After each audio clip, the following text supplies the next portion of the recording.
السلام علیکم نحمدہ و صلی علی رسول الکریم اما بعد۔ تمام حمد و ثنا اللہ رب العالمین کے لیے ہے جو تمام مخلوقات کا پروردگار ہے۔ آج آپ کے سامنے ایک موضوع لے کے آئی ہیں کہ اگر کسی بندے پر اچانک سے جن حاضر ہو جاتا ہے تو اس کے ساتھی کو کیا کرنا چاہیے۔ اکثریت ایسے واقعات ہمارے سامنے رات کے 2 بجے لوگ گھر آ جاتے ہیں، فون کرتے ہیں کہ آپ ہمارے یہاں دیکھیں جن حاضر ہو گیا ہے، تماشا کر رہا ہے۔ تو لہٰذا وہ شخص، اس کا ساتھی کیا کرے؟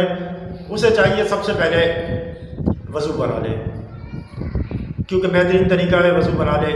اور وضو بنانے کے بعد اگر کوئی انسان متقی اور پرہیزگار ہے تو وہ بغیر وضو کو بھی پڑھ دے تو کوئی حرج نہیں ہے، کیونکہ اس کے ایمان کی طاقت بہت ہوتی ہے۔ اور اسے چاہیے کہ سب سے پہلے الحمد شریف کو جو ہے وہ 7 دفعہ اس کے کان میں پڑھے، بنا ڈرے۔ ڈرنا نہیں ہے، اگر ڈر گئے تو پھر علاج نہیں ہونا، پھر وہ طبیعت بہتر نہیں ہوگی، کیونکہ اللہ سبحانہ تعالیٰ نے جن کو یہ طاقت دے رکھی ہے تمہارے دل میں جھانک کر وہ ڈر کو دیکھ لے۔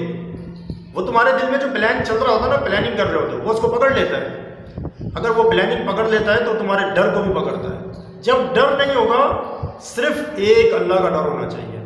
ایک اللہ کا جب ڈر ہوگا نا تو وہ تمہارے پر غالب نہیں آ سکتا۔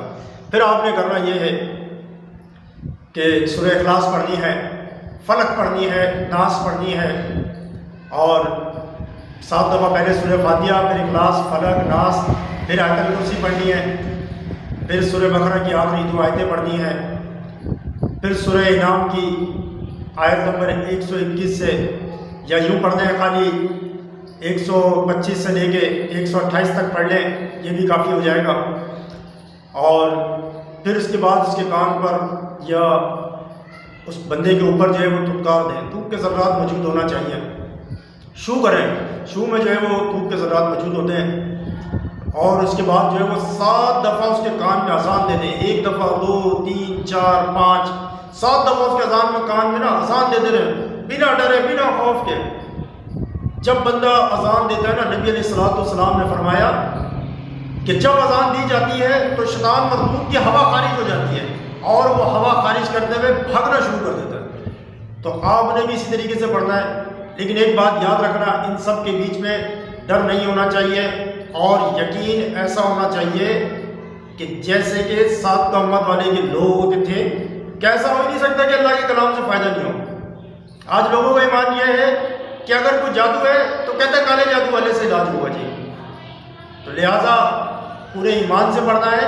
اور اگر اس کے بعد اکثر یہ بات بھی دیکھنے میں آتی ہے کہ جنات ہنسنا شروع کر دیتا ہے، تو لوگ بھی بڑے پریشان ہوتے ہیں، بھائی جن کو تو کچھ بھی نہیں ہو رہا ہنسنے سے، کلام پڑھنے سے، سوری، اور وہ بھی جو ہے پریشان ہو جاتے ہیں اس بات کو لے کے۔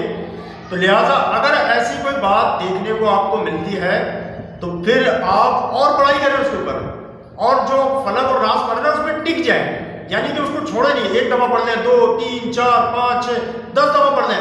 آپ یقین جانیں کچھ دیر اگر آپ پڑھتے رہیں گے نا، میں گارنٹی دے رہا ہوں انشاءاللہ جن آپ سے نا مجبور ہو کے ہاتھ جوڑ لے گا۔ جب جنات ہنسنا شروع کر دے تو سمجھ لیں وہ رو رہا ہے بہت زیادہ۔